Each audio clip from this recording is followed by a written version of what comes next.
कृष्णप्रेष्ठाय भूतले श्रीमते भक्तिवेदान्ता स्वामिन्निति नामिने। नमस्ते सारस्वते देवे गौरवाणी प्रचारिणे निर्विशेषा शून्यवादी पाश्चात्यदेशतारिणे। श्रीकृष्ण चैतन्य प्रभु नित्यानन्दा श्री अद्वैता गदाधरा श्रीवासादि गौरभक्तवृन्दा। हरे कृष्णा कृष्ण कृष्ण हरे हरे हरे राम राम राम हरे हरे। मुखं करोति वाचालं पंगुं लंघयते गिरिं यत्कृपातमहं वन्दे श्रीगुरुं दीनतारिणं। श्रील प्रभुपाद की जय, श्री गुरुदेव की जय।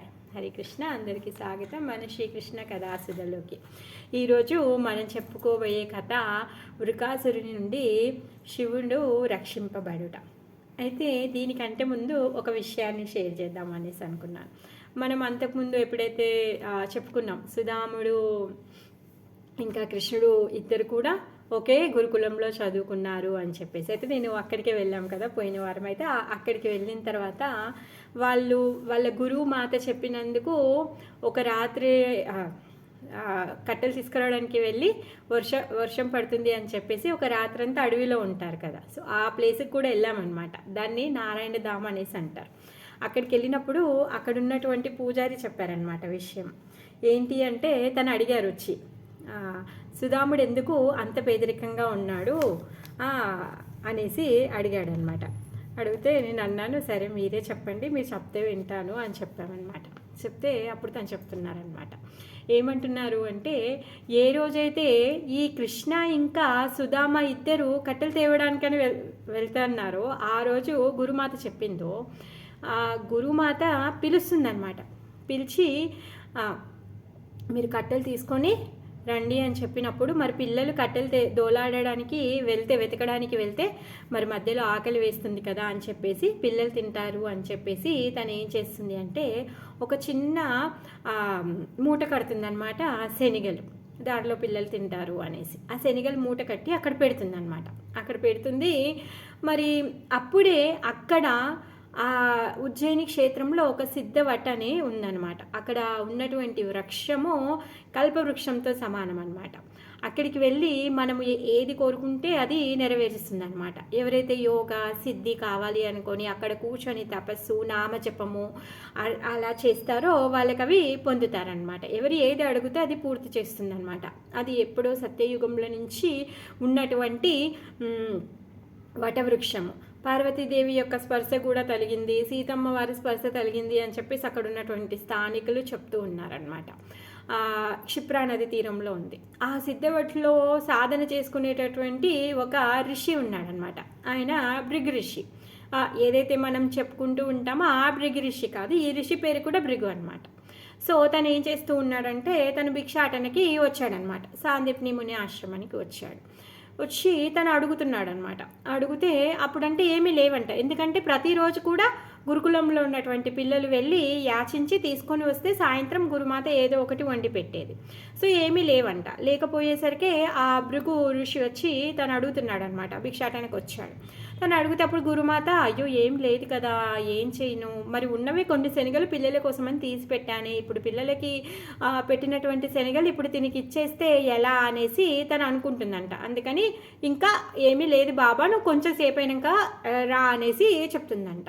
అప్పుడు బాబా ఏమంటాడంటే, నేను ఆకలితో ఉన్నాను, నన్ను పట్టించుకోకుండా ఇలా చెప్తారా మీరు అనేసి తను అనుకుంటాడంట మనసులో. అయితే అక్కడ ఉన్నటువంటి శనగల మూట తను చూస్తాడంట. చూసి తను అంటాడనమాట, మీరు అక్కడ శనగల మూట పెట్టారు కదా, ఆ శనగల మూటని ఇవ్వచ్చు కదా అనేసి అంటారనమాట. అన్నప్పుడు ఇంకా అడగలేదు పాపం, తను చూసి ఇవ్వట్లేదు అనేసి కోపంతో, అక్కడ ఉన్నటువంటి శనగల మూట ఇవ్వట్లేదు అనే కోపంతో ఆ బాబా ఏం చేస్తాడు అంటే, ఆ శనగలు ఎవరైతే తింటారో వాళ్ళు పరమ దరిద్రులు అవుతారు అని చెప్పేసి ఆ శనగలకి శాపం పెడతాడంట ఆ ఋషి. సో ఆ శాపాన్ని సుధాముడు వింటాడనమాట. సుధాముడు ఆ మాట విన్నాడు కాబట్టి వీళ్ళిద్దరూ, కృష్ణ సుధామ ఇద్దరు ఎప్పుడైతే కట్టెలు తీసుకోవడానికని వెళ్ళారో ఆ రాత్రి వర్షం పడ్డప్పుడు అక్కడ ఉన్నప్పుడు ఆ శనిగల్ని కృష్ణుడికి పెట్టకుండా సుధాముడు ఒక్కడే తినేస్తాడనమాట. ఎందుకంటే ఆ ఋషి పెట్టినటువంటి శాపం ఏదైతే ఉందో, నా స్నేహితుడికి ఈ శాపము వర్తించొద్దు అని చెప్పేసి స్నేహితుడి పట్ల ఉన్నటువంటి ప్రేమ అభిమానం వల్ల తను ఆ శనిగలు తినేసేస్తాడనమాట. ఆ శనిగలు తను తిన్నాడు కాబట్టి తను పరమ దరిద్రుడైపోయాడు. అందుకే సుధాముడు తను దరిద్రంలో ఉండిపోతాడనమాట. ఇది నిజమైన కథ అని చెప్పేసి అక్కడ నారాయణ ధామ్లో ఉన్నటువంటి హెడ్ పూజారి చెప్పారనమాట. సో అది మీ అందరికీ షేర్ చేద్దామనిపించింది, అందుకే చెప్పాను. ఎందుకంటే మనం సుధామ చరిత్ర చెప్పుకున్నాం కదా అలా. సో ఈరోజు వృకాసురుడి నుండి శివుడు రక్షింపబడుట. మరి ఈ వృకాసురుడు ఎవరు, శివుడిని ఎందుకు రక్షించాల్సి వచ్చింది, మరి మన భాగవతం స్టోరీలో ఇది ఎందుకు వచ్చింది? పరీక్షిత్ మహారాజు సుఖదేవ గోస్వామిని అడుగుతున్నాడనమాట. ఏం అడుగుతున్నాడు అంటే, శివుడు ఎక్కడుంటాడు? కైలాసంలో, పర్వతంలో. పాపం పర్వతంలో చలికి ఏమీ లేదు, ఊరికేనే అలా కూర్చొని ఉంటాడు. మళ్ళీ చూస్తే ఒక చెట్టు కింద కూర్చొని ఉంటాడు. మరి అది పెద్ద భవంతి ఉందా, అక్కడ ఏమైనా ఐశ్వర్యం ఉందా, అలాంటి సుఖభోగాలు ఏమైనా అనుభవిస్తున్నాడా అంటే ఏమీ లేదు. కాకపోతే ఈ శివుడిని ఎవరైతే పూజ చేస్తున్నారో, శివుడి భక్తులు ఎవరైతే ఉన్నారో వాళ్ళు చాలా ఐశ్వర్యంగా ఉంటారు. వాళ్ళ దగ్గర ఉన్నటువంటి ఆస్తిపాస్తులు కానీ, ధనము కానీ, ఐశ్వర్యం కానీ కొదువు లేదు, అంతగా వాళ్ళ ఐశ్వర్యాన్ని పొంది ఉన్నారు అని చెప్పేసి అంటున్నాడు. ఇంకా ఎవరైతే విష్ణు ఉన్నాడో, ఆ విష్ణు ఏం చేస్తున్నాడు? వైకుంఠంలో ఉన్నాడు. అనంత కోటి సంపదలను తను అనుభవిస్తూ ఉన్నాడు. సహస్రలక్ష్ములు ఆయన పాద సేవలో ఉన్నాడు. అక్కడ ఉన్నటువంటి ఐశ్వర్యం ఇంకెక్కడా కూడా లేదు. మరి అలాంటి ఐశ్వర్యవంతుడైనటువంటి విష్ణు యొక్క భక్తులు ఎందుకు సామాన్యంగా దరిద్రంగా ఎందుకు ఉంటారు అనేసి ఈ విషయం తలుచుకుంటే నాకు ఆశ్చర్యం వేస్తోంది. పరమ ధనవంతుడైనటువంటి భక్తులేమో దరిద్రంలో ఉన్నారు. ఎప్పుడు చూసినా దరిద్రంలో, అంటే ఏమి వసతులు కూడా లేకుండా తపస్సిలాగా, విరక్తి భాబాలాగా, ఒంటి మీద సరిగా బట్టలు లేనటువంటి వాడు, ఉండడానికి ఇల్లు లేనటువంటి వాడి యొక్క భక్తులేమో సకల ఐశ్వర్యాలతో ఉన్నారు. అసలు ఇదేంటి, ఈ విషయం అర్థం కాకుండా ఉంది. మరి ఏంటి ఈ సంగతి, నాకు తెలుసుకోవాలని ఉంది, ఆశ్చర్యము. సో ప్లీజ్ దయచేసి మీరు చెప్పండి అనేసి అడుగుతున్నాడు అనమాట. మరి ఈ విరుద్ధత ఏంటి, ఈ వ్యతిరేకం ఏంటి? మరి ఈ విరుద్ధత ఎందుకు ఉంది, నాకు తెలుసుకోవాలని ఉంది అనేసి తను అడుగుతూ ఉన్నాడనమాట.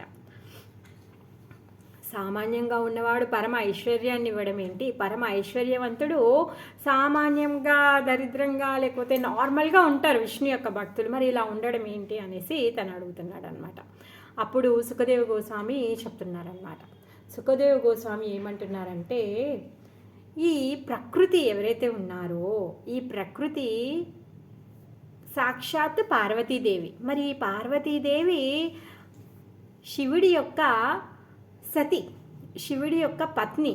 అంటే తను ఎప్పుడూ శివుడి యొక్క ఆధీనంలోనే ఉంటుంది, శివుడి యొక్క శక్తి ఆమె. మరి ఆమె ఎలా ఉంటుంది అంటే, ఆ దుర్గాదేవి ఈ 3 గుణాలతో కలిగి ఉంటుంది. సత్వ, రజో, తమో గుణాల ఐశ్వర్యాలతో కలిగి ఉంటుందన్నమాట.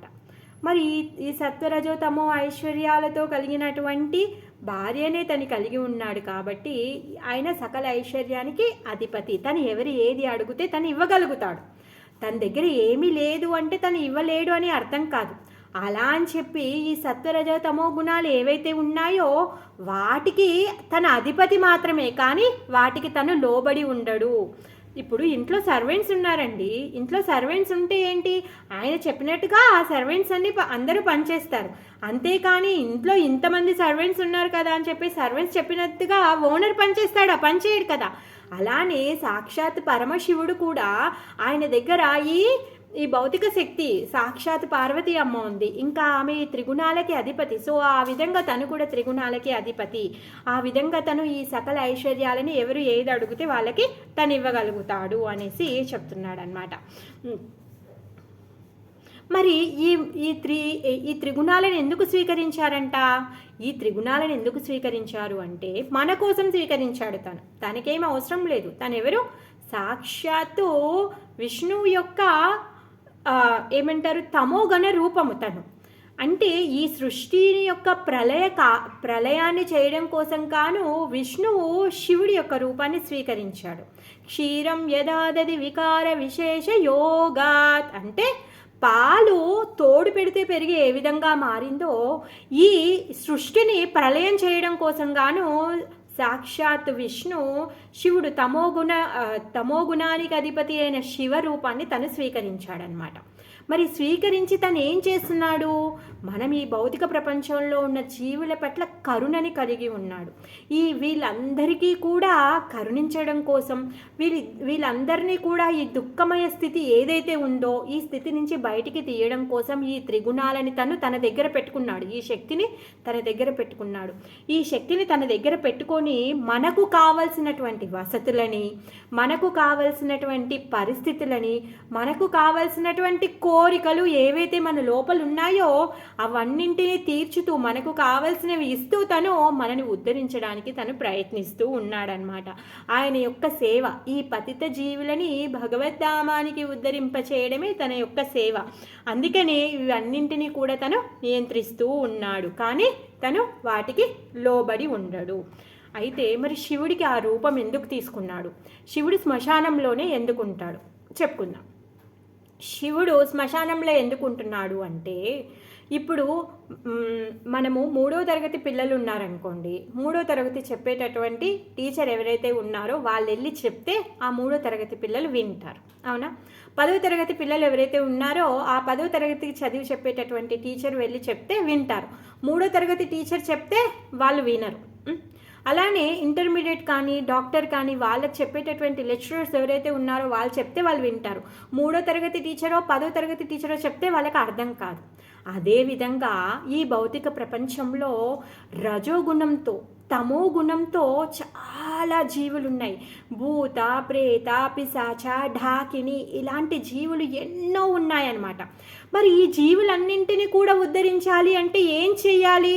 ఇప్పుడు 3వ తరగతికి చెప్పేటటువంటి టీచరు అంటే తను చదువురాందని అర్థమా? తను 3వ తరగతి చదువుకుందని అర్థమా? కాదు. 10th క్లాస్కి చెప్పేటటువంటి టీచర్ కూడా బీఎడ్ చదివింది. 3వ తరగతి చెప్పేటటువంటి టీచర్ కూడా బీఎడ్ చదివింది. కాకపోతే ఈ 3వ తరగతి పిల్లలు ఏ విధంగా చెప్తే వింటారో తినికి తెలుసు. అందుకే తనని 3వ తరగతికి అపాయింట్ చేశారు. అదేవిధంగా పరమశివుణ్ణి అపాయింట్ చేయబడ్డాడు. ఎందుకు అంటే ఎవరైతే ఈ ఘోరమైనటువంటి తమో గుణంలో ఉన్నారో, ఈ భూత ప్రేత పిశాచ గణాలు ఎవరైతే ఉన్నారో, ఇంకా భూత ప్రేత పిశాచాల్లో ఉండేటటువంటి గుణాలను ఎవరైతే నింపుకొని ఉన్నారో వాళ్ళందరినీ కూడా ఉద్ధరించడం కోసం పరమశివుడు అలాంటి రూపాన్ని తీసుకున్నాడు. అందుకే తను శ్మశానంలో ఉంటాడు. శ్మశానంలో ఉండి అలాంటి జీవులందరినీ కూడా ఉద్ధరించడానికి వాళ్ళలాగా వేషాన్ని ధరించి తను ఉన్నాడు. అంతేకాని తనేమి ఏమంటారు అందరూ చెప్పుకునే విధంగా మత్తు పానీయాలను తను స్వీకరించాడు. తను స్వీకరించేటటువంటిది ఒకటే ఒక్క మత్తు పానీయం ఏంటి తెలుసా? రామనామము. ఎప్పుడు చూసినా తన చేతిలో ఉన్నటువంటి అక్షమాల, రుద్రాక్షమాల మీద తను నిరంతరంగా ఆ రామ మంత్రాన్ని, ఆ రామ నామం అనే మత్తుని స్వీకరిస్తూ ఉంటాడు తను. అంతేకాని తను ఎటువంటి మత్తును కూడా తను స్వీకరించాడు. తను ఎప్పుడు రామనామ మత్తులో తను తులతూగుతూ ఉంటాడు. అందుకే ప్రతి ఒక్కరు కూడా శివక్షేత్రమైనటువంటి కాశీలోకి వెళ్ళి చనిపోవాలి అనేసి అనుకుంటారు.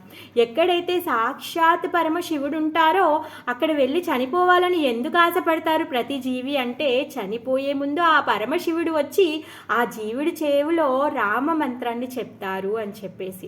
మరి అలాంటి పరమ దయాలు అయినటువంటి సాక్షాత్ పరమశివుడు ఏం చేస్తున్నాడు?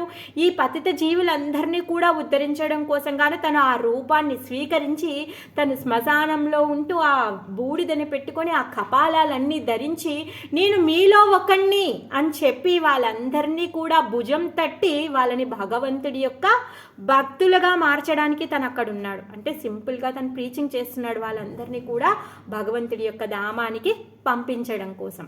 సో మరి తను ఎందుకు, మరి తను ఎలా ప్రసన్నం చెందుతాడు? తను ఒక లోటా నీళ్లు పోస్తే చాలండి, ఆశతోసుడు, ఆయన పేరే ఆశతోసుడు.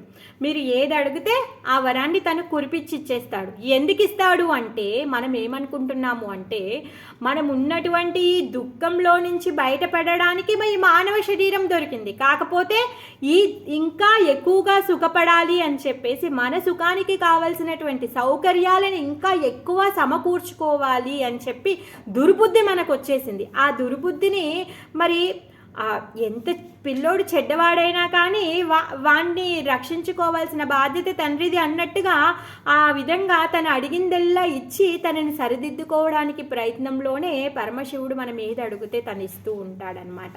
ఆ విధంగా సో అంటే పరమశివుడు అందుకే ఆ రూపాన్ని తీసుకున్నాడు. ఇంకా తన ఆశతోషుడు, తను ఏది అడిగితే కూడా తను ఇస్తాడు. తనకేమి పెద్దగా మనమేమి ఇచ్చేయాల్సిన అవసరం లేదు. తనకి ఒక లోటా నీళ్లు పోస్తే చాలు, ఆ విధంగా తను ఇచ్చేస్తాడు.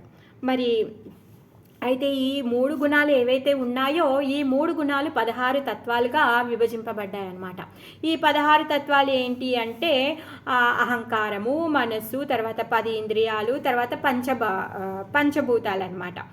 సో ఈ విధంగా వీటితో ఎవరైతే శివుణ్ణి ఎవరైతే ఆరాధిస్తారో దానికి తగ్గటువంటి సిద్ధిని వాళ్ళు పొందుతూ ఉంటారనమాట. ఎందుకంటే ప్రతి క్షేత్రంలో కూడా పరమశివుడి యొక్క లింగం ఉంటుంది. ప్రతి ఒక్కరు కూడా ఆయనని వివిధ రూపాల్లో తనని పూజిస్తూ అక్కడ ఉన్నటువంటి వాళ్ళకి కావలసినటువంటి ఐశ్వర్యాన్ని వాళ్ళు పొందుతూ ఉంటారనమాట. ఆకాశలింగానికి పూజ చేసి ఆకాశమంత ఐశ్వర్యాన్ని పొందుతారంట. జ్యోతిలింగానికి పూజ చేసి ఏమంటారు అగ్నిదేవుడు ఇచ్చేటటువంటి ఐశ్వర్యాలన్నింటినీ పొందుతాడనమాట. ఆ విధంగా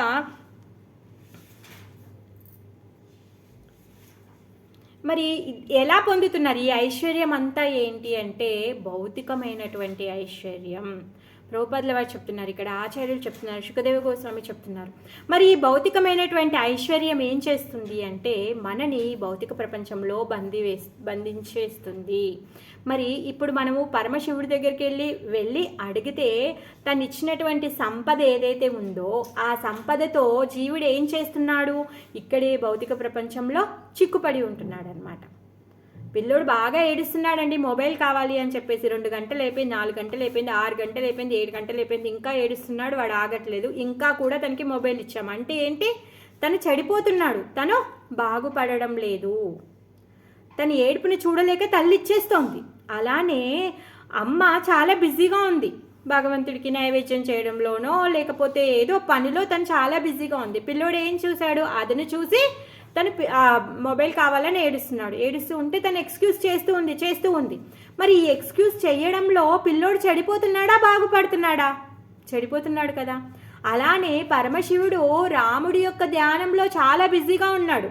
మనం అందరం వెళ్ళి స్వామి నాకు ఐశ్వర్యం కావాలి, స్వామి నాకు బిల్డింగ్ కావాలి, స్వామి నాకు పేరు పరపతి కావాలి, స్వామి నాకు పెద్ద కారు కావాలి, నాకు మంచి భార్య కావాలి, ఇలా ఎన్నెన్నో వరాలు అడుగుతూ ఉన్నాం. స్వామి ఏం చేస్తాడు, సరే తీసుకో ఇక మళ్ళీ వీడు నా దగ్గరకు వచ్చి ఊరికే డిస్టర్బ్ చేస్తాడు, తీసుకో అని చెప్పేసి ఇచ్చేస్తున్నాడు అనమాట. దానివల్ల ఏమవుతుంది, ఈ భౌతికమైనటువంటి ఐశ్వర్యం ఏదైతే ఉందో ఈ ఐశ్వర్యం వల్ల మనమే లాస్ అవుతున్నాము, ఈ భౌతిక ప్రకృతిలో మనము బంధించబడుతున్నాము, ఈ ఐక బంధాల్లో నిజంగా చిక్కుకొని పోతున్నాం. కానీ ఏమనుకుంటున్నాము, అది అభివృద్ధి అనేసి అనుకుంటున్నాము. అది నిజమైన అభివృద్ధి కాదు. పరమశివుడి గురించి చెప్పేశాడు. ఇప్పుడు శుకదేవ గోస్వామి శ్రీహరి గురించి చెప్తున్నాడు అనమాట. మరి శ్రీహరి ఎవరంట, శ్రీహరి ప్రకృతి త్రిగుణాలకి సంబంధం లేనటువంటి వాడు. ఆయన కనుచూపుతోనే ఇవన్నీ నడుస్తున్నాయి. సృష్టి, స్థితి, ప్రళయ, సాధన, శక్తి రేఖ అన్నీ కూడా ఆయన యొక్క కనుసైగలతోనే ఇవన్నీ కూడా నడుస్తూ ఉన్నాయి. మరి ఈ సర్వశక్తులన్నింటికీ కూడా ఆయనే అధిపతి. కాకపోతే ఆయనకి సంబంధమే లేదు, జస్ట్ ఊరికే నడుస్తూ ఉన్నాయి ఆయన కనుసైగతో, ఆయనకి దీంతో సంబంధమే లేదు. మరి తను ఏం చేస్తూ ఉన్నాడు, తను సాక్షిగా ఉన్నాడు.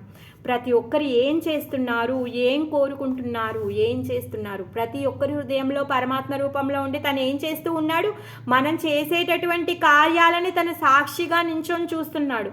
మనం ఏదేది అనుభవించాలనే కోరికలు మనలో ఉన్నాయి, ఆ అనుభవించడానికి మనం చేసేటటువంటి పాటు పడుతున్నామే దానికి సాక్షిగా తను ఉన్నాడనమాట.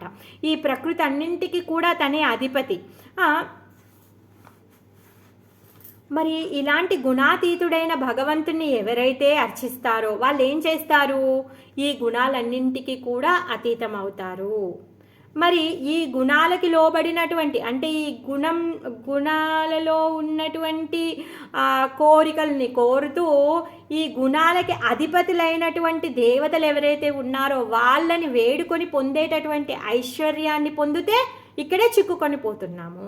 మరి దేవాది దేవుణ్ణి పూజ చేస్తే ఏమవుతుంది? మనము ఈ బంధనాల్లో నుంచి బయటికి వెళ్ళిపోతున్నారు అనమాట. మరి విష్ణువుని పూజించేటటువంటి భక్తులు ఎలా ఉంటారు? వాళ్ళ దగ్గర గొప్ప సంపద ఉండదండి. మరి ఏముంటుందంట వాళ్ళ దగ్గర? ఐశ్వర్యము, పెద్ద ఇల్లు, పరపతి, లేకపోతే బంధువులందరూ వాళ్ళని జేజేలు కొట్టడము, వాళ్ళని ఫాలో చేయడము, అవన్నీ కూడా ఈ విష్ణు భక్తులకి ఉండదు. మరి వాళ్ళ దగ్గర ఏముంటుంది అంటే జ్ఞానం ఉంటుంది. ఆ భగవంతుడి యొక్క భక్తులు ఎవరైతే ఉన్నారో వాళ్ళు దివ్య జ్ఞానాన్ని పొందుతారంట. మరి అది ఏంటి? ఆ దివ్య జ్ఞానం ఏంటి? ఆ జ్ఞానం పొందడం వల్ల ఏమవుతారు అంటే నిర్గుణులు అవుతారు. ఈ తమో రజో సత్వగుణాల్లో పడరు. ఎందుకంటే నిర్గుణుడైనటువంటి భగవానుడిని వాళ్ళు ప్రార్థిస్తున్నారు, భగవంతుడి యొక్క సేవకులు కాబట్టి ఆయన లాగానే ఆయన భక్తులు కూడా నిర్గుణంగా ఉంటారు. మరి శాంతిని, శాశ్వతమైన శాంతిని పొందుతారంట. ఈ భౌతికమైనటువంటి ఐశ్వర్యం వస్తే ఏమవుతుంది? శాంతిని కోల్పోతారు. అయితే ఇద్దరు నేబర్స్ ఉన్నారండి. ఒక రామ, ఏం పేరు, ఇద్దరు, ఒకరు ప్రేమానంద, ఒకరు రామానంద. అయితే రామానందకి చాలా ఆస్తి ఉంటుందన్నమాట. ప్రేమానందకి ఏం ఆస్తి ఉండదు. అయితే తను చాలా ఎప్పుడు శాంతంగా, ప్రశాంతంగా, హ్యాపీగా ఉంటాడనమాట. రామానంద ఎప్పుడు అనుకుంటూ ఉంటాడు, ఏంటి నేను ఎప్పుడు చూసినా కానీ నాకు అంటే ఈయన దగ్గర ఏమీ లేవు, బీదరికంలో ఉన్నాడు, కానీ అయినా కానీ ఎంత పరమశాంతంగా ఉన్నాడు అనేసి అనుకుంటాడనమాట. అయితే ఒకరోజు భోజనానికి పిలుస్తాడు రామానంద, ప్రేమానందని పిలుస్తాడు. పిలిచిన తర్వాత సరే అని చెప్పేసి మాట్లాడతాడు, భోజనాన్ని పెడతాడు. సరే ఇంటి పక్కనే ఉంటాడు కాబట్టి భోజనానికి పిలిచాడు కదా అని చెప్పేసి వెళ్తాడనమాట. అయితే తను ఏం చేస్తాడంటే వెళ్తుంటే తను ఒక గిఫ్ట్ ఇస్తాడనమాట, కొంచెం ధనాన్ని ఇస్తాడనమాట. ఆయన అంటాడు, ఎందుకు నాకు ఇస్తున్నావు అంటే, పర్వాలేదు భగవంతుడి దయ వల్ల నా దగ్గర చాలా ఉంది, నేను జస్ట్ ఊరికే బహుమానంగానే ఇచ్చాను నీకు అనేసి చెప్తాడనమాట. సరే మరి ఇప్పుడు ఇంతగా చెప్పినప్పుడు తను బహుమానంగా ఇస్తున్నాడు, సరేలే మరి అని చెప్పేసి ప్రేమానంద ఏం చేస్తాడంటే ఆయన ఇచ్చినటువంటి ఆ ధనం ఏదైతే ఉందో తను తీసుకొని తన ఇంటికి వస్తాడనమాట. తన ఇంటికి వస్తాడు, పాపం పడుకుంటాడు కానీ నిద్ర పట్టదు. అయ్యో ఆ ధనంకి ఎవరైనా వచ్చి తీసుకెళ్తారా, మరి ఏం సంగతి, ఎక్కడ ఏం సౌండ్ అయినా కానీ ఎవరైనా ఎక్కడి నుంచి వచ్చి దొంగతనం చేస్తున్నారని పాపం ఆయన నైట్ అంతా ఆ ధనం గురించి ఆలోచిస్తాడనమాట. అప్పుడు తెల్లారి పొద్దున్నే లేచిన తర్వాత తను అనుకుంటాడు, అయ్యో నేను నైట్ అంతా నిద్ర లేకపోయాను, దేనివల్ల అంటే ఈ ధనం వల్ల, సో నాకు ఈ ధనం వద్దు అని చెప్పేసి తను ఏం చేస్తాడంటే తిరిగి రామానంద దగ్గరికి వెళ్ళి, నాకు ఈ ధనం వద్దు, ఈ ధనం వల్ల నేను నిద్రపోలేకపోయాను, నాకొద్దు, నేను చాలా బాగున్నాను అని చెప్పేసి ఆ ధనాన్ని రిటర్న్ చేసేస్తాడనమాట. సో ఆ విధంగా భగవంతుడు తన భక్తులని నిరుపేదలుగా పెట్టినా కానీ వాళ్ళకి పరమ శాంతిని తను ఇస్తాడనమాట. ఆ విధంగా ఆయన యొక్క భక్తులు పరమశాంతితో ఉంటారనమాట. ఈ సుఖదేవ గోస్వామి ఏమంటున్నారు అంటే, నువ్వు ఇప్పుడు ఏదైతే అడిగావో ఈ ప్రశ్న, సేమ్ ప్రశ్న యుధిష్ఠిర మహారాజు అడిగారు. ఎప్పుడైతే అశ్వమేధ యజ్ఞం అయ్యిందో, అశ్వమేధ యజ్ఞం అయిన తర్వాత ఆ సభలో అక్కడ ఉన్నటువంటి ఋషులు మునుల అందరి ముందు యుధిష్ఠిర మహారాజు ధర్మరాజు ఈ ప్రశ్నను అడిగాడు, పరమశివుడి యొక్క భక్తులు ఇంత ఐశ్వర్యంతో ఉండడం ఏంటి, సకల ఐశ్వర్యాలు కలిగినటువంటి శ్రీహరి యొక్క భక్తులు సామాన్యంగా కటిక దరిద్రులుగా ఉండడం ఎందుకు, ఇదేంటి నాకు ఆశ్చర్యం కలిగిస్తోంది, దీని యొక్క రహస్యం చెప్పు అనేసి ధర్మరాజు కృష్ణుడిని అడుగుతాడనమాట. కృష్ణుడు చెప్పినటువంటి సమాధానం, ఆ సభలో కృష్ణుడు ఎప్పుడైతే ఆ సమాధానం చెప్పాడో ఆ సమాధానాన్ని ఇప్పుడు సుఖదేవ గోస్వామి పరీక్షిత్ మహారాజ్కి చెప్తున్నాడనమాట.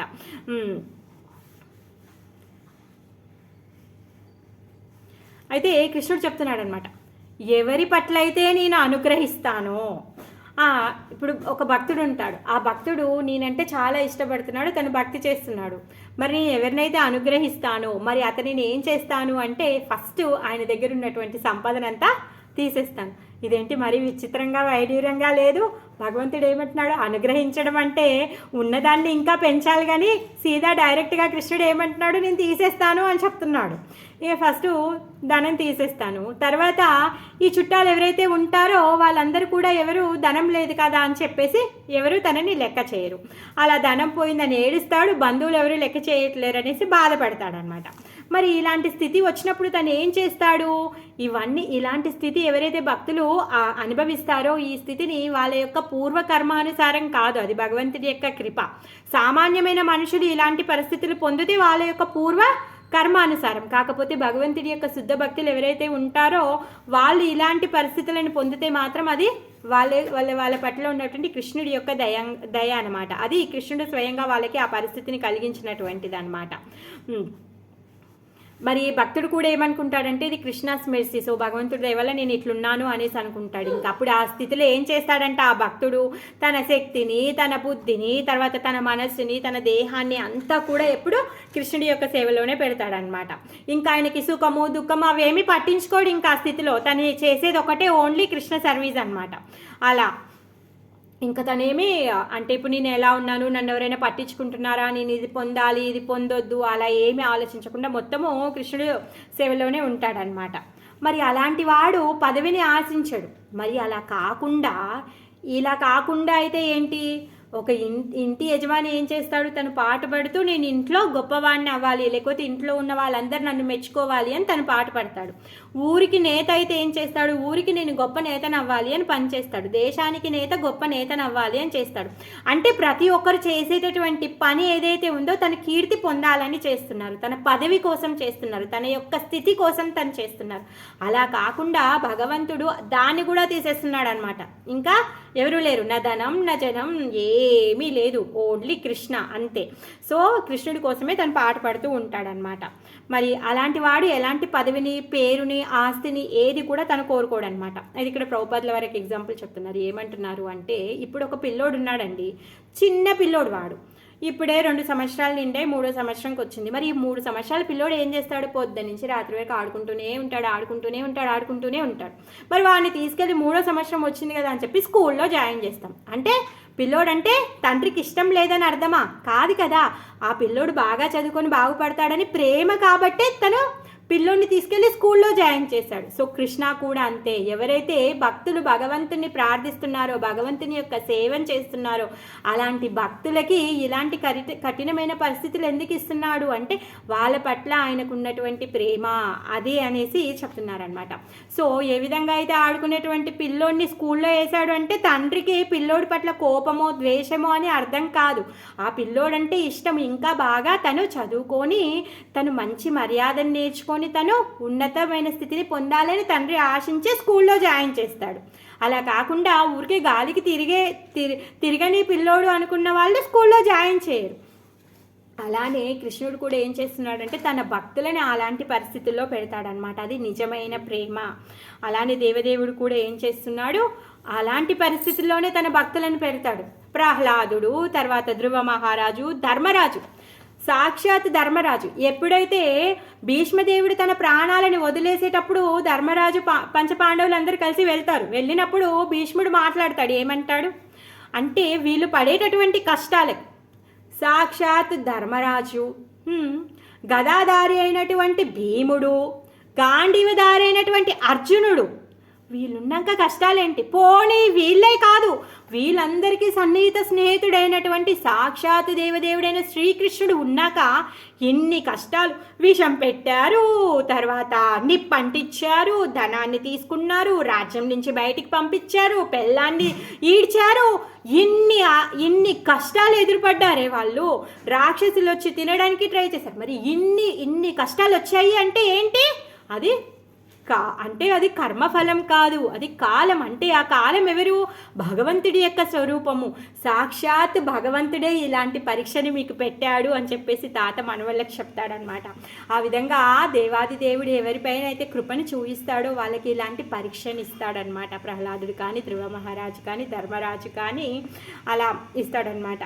సో మరి వైష్ణవులు పడేటటువంటి సుఖదుఖాలు ఏవైతే ఉన్నాయో అవన్నీ కూడా భగవంతుడి యొక్క ప్రేమ, భగవంతుడి యొక్క ప్రేమ వలనే వాళ్ళు ఆ విధంగా ఉంటారు. మరి ఈ కష్టాలు వచ్చాయి కదా అని చెప్పేసి వీళ్ళు మాయలో పడుతున్నారా? పడరు. వాళ్ళు పరమశాంతంగా ఆనందంగా ఇంకా భగవంతుడి భక్తిలో అభివృద్ధి పొందుతూ ఉంటారు. అంతేకాని వాళ్ళు ఏ రోజు కూడా వాళ్ళు బాధపడరు, భక్తిని వదిలిపెట్టరు, భగవంతుణ్ణి దూషించరు, మాయలో పడరు. అలా అదేంటి, నేను ఎంత కష్టపడినా ఎందుకు అలాంటి పరిస్థితుల్లో పెడతారు అంటే, ఎంత కష్టపడినా ఫలితం రాకపోతే అప్పుడు ఆ జీవుడు ఏం చేస్తాడో, తను ఇంకా ఏ దారి లేదు, ఇప్పుడు భగవంతుడి యొక్క పాద పద్మాలను పట్టుకోవాలి అని చెప్పేసి ఇప్పుడు తను ఇంకా అలాంటి పరిస్థితులు ఏం చేస్తాడు, స్వామి నేను ఇంకెన్ని ప్రయత్నాలు చేయాలన్నీ చేసేసాను, ఇంకే లాభం లేదు, అందుకే నేను నిన్ను శరణాగతి పొందుతున్నాను, నిండా ముంచుతావో తేలుస్తావో నీ ఇష్టం, నా వల్ల అవ్వట్లేదు అని చెప్పి శరణాగతి పొందుతాం కదా. అందుకే భగవంతుడు అలాంటి పరిస్థితిలో పెడతాడనమాట. ధర్మరాజు ఏమంటున్నాడు అంటే, ఎవరైతే ఇప్పటి వరకు భగవంతుడిని ఒక్కసారి కూడా పిలవరో, వాళ్ళ నాలుకతో ఒక్కసారి కూడా భగవంతుడి యొక్క నామాన్ని తలచరో, అంటే పలకరో, ఇంకా ఎవరైతే ఒక్కసారి కూడా వాళ్ళ హృదయంలో భగవంతుడి యొక్క పాదాలని స్మరించరో, తర్వాత ఎవరైతే ఇప్పటి వరకు ఒక్కసారి కూడా భగవంతుడికి తలని వంచి నమస్కారం చెయ్యరో, అలాంటి వాళ్ళని నా దగ్గరికి తీసుకొని రండి అని చెప్పేసి అక్కడ ఉన్నటువంటి యమభటులకి తను శాసిస్తున్నాడు అనమాట. మరి ఇప్పుడు డాక్టరు చేదు మంది ఇస్తున్నాడు అంటే మన మీద కష్టం ఇస్తున్నాడా?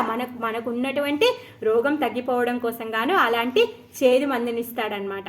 మరి భగవంతుడు కూడా ఇలాంటి కష్టాలు ఎందుకు ఇస్తున్నాడు అంటే, మన లోపల ఉన్నటువంటి ఈ కల్మషాలు ఏవైతే ఉన్నాయో, ఈ కల్మషాలన్నీ పోయి మనము భగవంతుణ్ణి పూర్తిగా తన యొక్క శరణాగతి పొందాలి అని చెప్పేసి భగవంతుడు ఇలాంటి కష్టాలని మనకి ఇస్తూ ఉంటాడనమాట. అంతేకాని అది శాశ్వతమైనది కాదు, దానివల్ల ఆనందమే వస్తుంది కానీ దుఃఖం అనేది రానే రాదు. డాక్టర్ ఇచ్చినటువంటి మందు ఏ విధంగా అయితే చేదుగా ఉన్నా మనకి మేలు చేస్తుందో, అలానే భగవంతుడు ఇచ్చేటటువంటి ఇలాంటి పరీక్ష ఏదైతే విష్ణువు పెట్టేటటువంటి భక్తులని పెట్టేటటువంటి ఇలాంటి స్థితి ఏదైతే ఉందో అది వాళ్ళకి మేలే చేస్తుంది అని చెప్పేసి సుఖదేవ గోస్వామి చెప్తున్నారనమాట. అయితే ఒక బ్రాహ్మణుడు ఉన్నాడు. ఆ బ్రాహ్మణుడు చాలా గొప్ప సత్యవంతుడు, ధర్మపరుడు, నీతివంతుడు, తను శివుడి యొక్క భక్తుడు అనమాట. అయితే ఆయనకి కూతురు ఉంటుంది. ఆయన కూతురు పెళ్లి చేయాలి అనేసి అనుకుంటాడు. పాపం ధనం లేదు. అయితే శివుణ్ణి ప్రార్థిస్తాడనమాట. శివుణ్ణి ప్రార్థిస్తే బృందావనంలో జరిగింది కథ. సో శివుణ్ణి ప్రార్థిస్తే పరమశివుడు ఏమంటాడంటే, సరే ఇప్పుడు అక్కడ సనాతన గోస్వామి ఉన్నారు, ఆ కుటీరంలో తను జపం చేసుకుంటూ ఉన్నారు, నువ్వు ఆయన దగ్గరికి వెళ్ళు, నీ ప్రాబ్లం తీరిపోతుంది అనేసి శివుడు చెప్తాడనమాట. చెప్పినప్పుడు ఆ బ్రాహ్మణుడు ఏం చేస్తాడంటే సనాతన గోస్వామి వారి దగ్గరికి వెళ్తాడనమాట. వెళ్ళి తను చెప్తాడు, నన్ను ఇలా శివుడు మీ దగ్గరికి పంపించాడు, నాకు ఇలా ధనం కావాలి, మా అమ్మాయిని పెళ్లి చెయ్యాలి అనేసి అనుకుంటున్నాను అనేసి చెప్తాడు.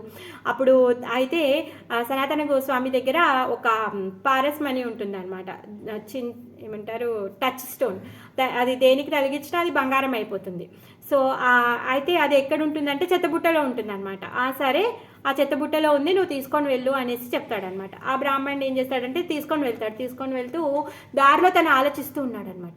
ఇంత అమూల్యమైనటువంటి ఈ టచ్ స్టోన్ ఏదైతే ఉందో పారస్మణి, దీనిని చెత్తబుట్టలో వేశాడు అంటే దీనికంటే విలువైంది ఏదో తన దగ్గర ఉంది అని చెప్పేసి తను అనుకుంటాడనమాట. అప్పుడు మళ్ళీ వెనుకకు వస్తాడనమాట. వచ్చి సనాతన గోస్వామిని అడుగుతారనమాట. అంటే దీనికంటే విలువైంది మీ దగ్గర ఏదో ఉంది, దీన్ని మీరు చెత్తబుట్టలో వేశారంటే ఆ విలువైందే నాకు కావాలి, నాకు ఎందుకు మీరు సాధారణమైంది ఇచ్చారు అనేసి తను అడుగుతాడనమాట. అప్పుడంటే సనాతన గోస్వామి అంటారు, నీకు దీనికంటే విలువైంది కావాలి అంటే నువ్వు దీన్ని తీసుకెళ్ళి యమునా నదిలో ఎలా చాలా దూరంగా యమునా లోపలికి విసిరేస్తే నేను నీకు దీనికంటే విలువైంది ఇస్తాను అని చెప్తాడనమాట.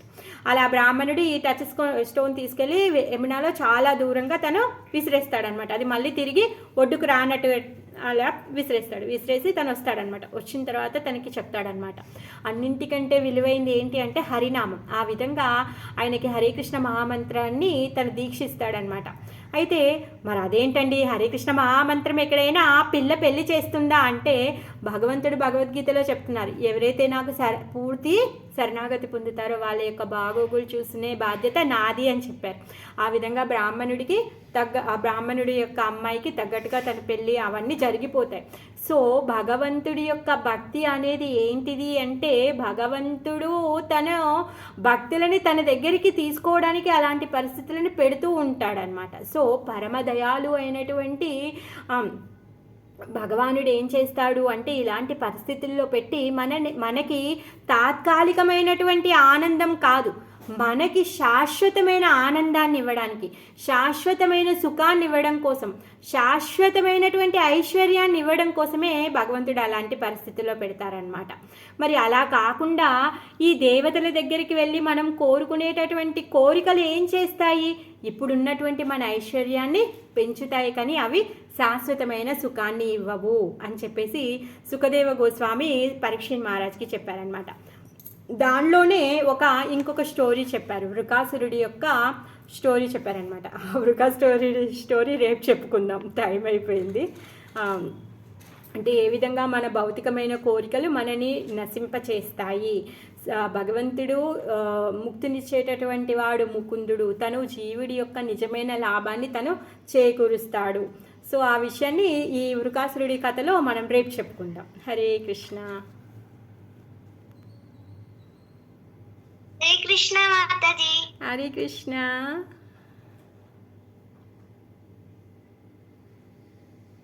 హరే కృష్ణ మాతాజీ. హరే కృష్ణ మాతాజీ.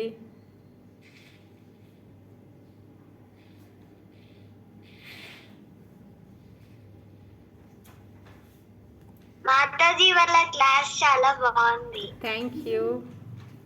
రేపు స్టోరీ ఇంకా బాగుంటుంది, రేపు జాయిన్ అవ్వు.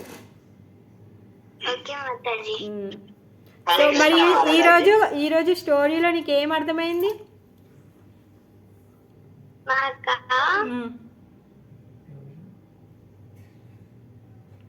నాకంటూ అర్థమైందంటే మంచి చేస్తే మంచి జరుగుతుంది.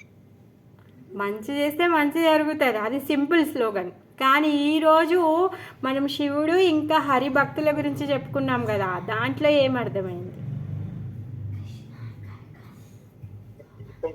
అయితే నువ్వు మొత్తం క్లాస్ వినలే.